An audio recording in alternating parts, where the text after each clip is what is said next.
Am I losing my hair?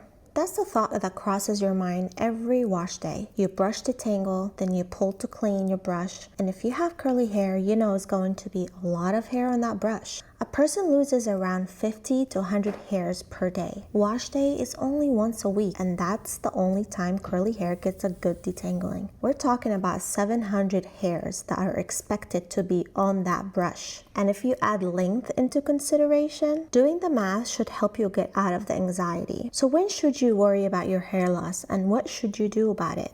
If your hair is coming out in clumps, you notice bald spots, and usually you can feel those tiny spots. They feel super smooth or completely opposite. Is your scalp itchy or irritated? Is it flaky? Is there any other reason for extra breakage? Before you reach in your pocket to buy that trending snake oil, make an appointment with a dermatologist, because finding the source is the best chance you have at being able to stop it or slow it. It's not always genetics. Sometimes it's hormone imbalance, a sign of infection, a deficiency, or just a simple reversible irritation. Even if it's genetic, you will at least have the option of slowing the process time by using remedies in the market. Without finding out, the remedy you decide to try may have bigger negative effects than helping.